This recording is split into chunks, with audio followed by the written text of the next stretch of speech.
Guys, एक और नई वीडियो में तुम सबका स्वागत है। आज के स्टोरी में थोड़ा नया आर्क चालू होने वाला है, तो चलिए शुरू करते हैं आज के इस वीडियो को बिना किसी देरी के।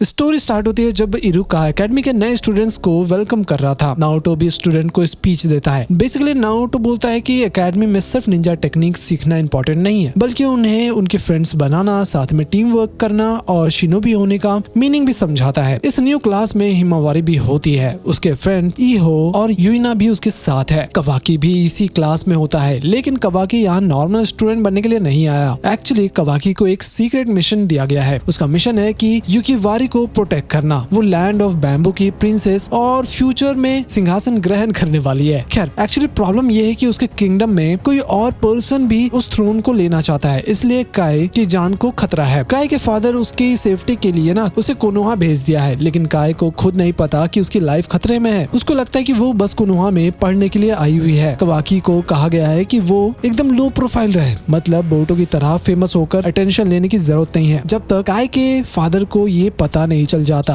कि उसकी जान के पीछे कौन है। कवाकी को एकेडमी में भी रहकर काई को प्रोटेक्ट करना होगा। फिर नारुतो कवाकी को स्पेशली बोलता है कि हिमावारी को अपने मिशन के बारे में मत बताना। खैर, अब क्लास टीचर आती है जिसका नाम था हाना काका। हाना का ये फर्स्ट टाइम है, इसलिए वो काफी ज्यादा नर्वस है। वो स्टूडेंट को इंट्रोड्यूस भी करती है। बाकी टीचर्स आंको और शिनो उसे एनकरेज भी कर रहे होते हैं। वो बोलते हैं कि स्टार्टिंग में नर्वस होना नॉर्मल है, टाइम के साथ वो जल्दी सीख जाएगी। खैर, क्लास में कुछ स्टूडेंट्स बहुत ही जल्दी अटेंशन ग्रैब करने लग जाते हैं, जैसे कि अपनी नारुतो की बेटी यानी हिमावारी। सबको पता चल जाता है कि हिमावारी 7th होकागे की बेटी है, इसलिए स्टूडेंट्स उसमें काफी ज्यादा इंटरेस्टेड हो जाते हैं। और हाँ, ओसुका भी काफी ज्यादा फेमस है क्योंकि वो कामाकुरा की बेटी है और अपनी काए जो प्रिंसेस है, ऑब्वियसली उसे देख करके तो लोग एक्साइटेड हो ही जाते हैं। लेकिन बहुत सारे लोग कवाकी को देख करके ना काफी ज्यादा अनकंफर्टेबल फील कर रहे थे। उसका फेस और एटीट्यूड थोड़ा डरावना था, लेकिन काई को कवाकी से डर नहीं लगता। वो एक्चुअली कवाकी में काफी ज्यादा इंटरेस्टेड हो जाती है। फिर फूमा काई को देख करके उस पर फिदा हो जाता है और ओसुका इरिटेट हो जाती है क्योंकि यूजुअली उसे अटेंशन ज्यादा मिलता है। लेकिन अब सबका फोकस हिमावारी, काई और कवाकी पर चला जाता है। कवाकी काई के पास जाता है, लेकिन कवाकी सोशल सिचुएशन में इतना एक्सपीरियंस नहीं है, इसलिए जिस तरह से वो काई से बात करता है ना, ऐसा लगता है कि जैसे कि वो फ्लर्ट कर रहा हो। बेसिकली कवाकी का इंटेंशन कुछ और था,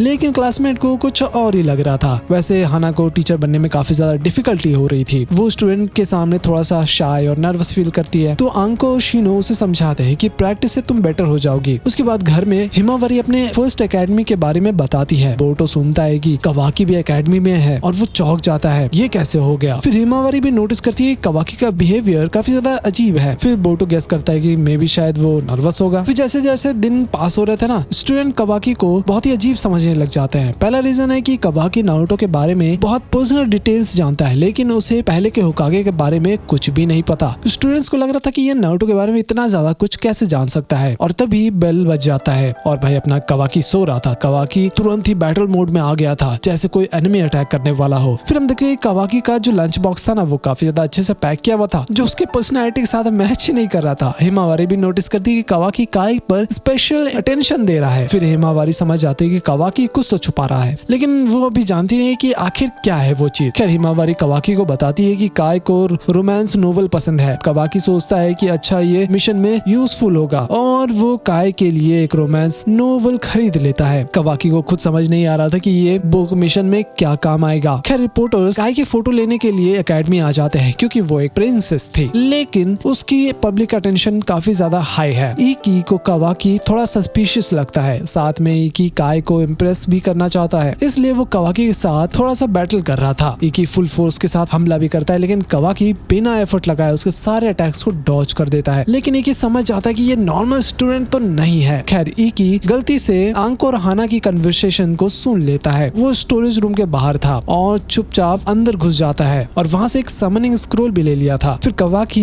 एक दिन काई को अकेले देखता है। काई नॉर्मली प्रिंसेस जैसा बिहेव नहीं कर रही होती है। हालांकि ये चीज कवाकी पूछता है तो काई बताती है कि प्रिंसेस होने की वजह से लोग उससे उस तरह का व्यवहार एक्सपेक्ट करते हैं, इसलिए वो पब्लिक में एक एक प्रिंसेस का रोल प्ले करती है, लेकिन असली में वो नॉर्मल टीनेजर की तरह रहना चाहती थी। इकी तभी वहाँ पर पहुँच जाता है। उसे लगता है कि कवाकी काय को किसी आइसोलेटेड प्लेस पर ले आया है। वो कवाकी पर हमला भी करता है और इकी समनिंग स्क्रोल को भी एक्टिवेट करता है, लेकिन प्रॉब्लम ये है कि उसके पास समनिंग कॉन्ट्रैक्ट ही नहीं है। तो होता ये है कि जो क्रिएचर को आया था ना, वो उसको बेहोश कर देता है। खैर कवाकी एक सिंपल पंच में उस समन क्रिएचर को भी हरा देता है और बोलता है कि मुझे ऐसे ही मिशंस पसंद है। फिर काय कवाकी से पूछती है, तुम एक्चुअली हो कौन? कवाकी बोलता है कि मैं बस तुम्हारा दोस्त बनना चाहता हूँ। फिर वो काय को वो रोमांस नोवेल देता है जो उसने उसके लिए खरीदी थी। काय बहुत ही ज्यादा खुश हो जाती है, लेकिन काय एक कंडीशन रखती है कि तुम मेरी रियल पर्सनैलिटी किसी को भी नहीं बताओगे। कवाकी बोलता है एक और सीक्रेट? बोलता है ठीक है, कोई बात नहीं। काय भी कवाकी को जेन्युइनली जानने के लिए एक्साइटेड हो जाती है। फिर रात में काय अपने सबऑर्डिनेट से बात करती है। वो बताती है कि एकेडमी में उसने एक फ्रेंड बना लिया है। काय को लगता है कि उसके पास अब थोड़ा सा नॉर्मल लाइफ एंजॉय करने का चांस है, इसलिए वो अपनी फ्रीडम को एंजॉय करना चाहती है। तो कवाकी नारुतो को मिशन का अपडेट देता है। कवाकी कंप्लेन करता है कि एकेडमी में एक्सरसाइजेस बहुत ही ज्यादा बेसिक्स है। तो नारुतो से बोलता है कि तुम्हें एकेडमी में सिर्फ फाइटिंग नहीं और भी बहुत कुछ सीखने को मिलेगा। बेसिकली नारुतो कवाकी को समझाना चाह रहा था कि एकेडमी का पर्पस सिर्फ स्ट्रॉन्ग बनना नहीं होता। और तभी हिमावारी पीछे से सब कुछ सुन लेती है। अब हिमावारी को भी पता चल गया था कवाकी एकेडमी में एक सीक्रेट मिशन पर है। तो अब नेचुरली देखा जाए तो हिमावारी उसका जो भी सीक्रेट है ना, उसके बारे में पता करेगी। खैर वो चीज हमें अगले वीडियो में पता चल जाएगा जो बहुत ही ज्यादा धमाकेदार होगा। तो मिलते हैं अगले वीडियो में। Till then keep watching any play now.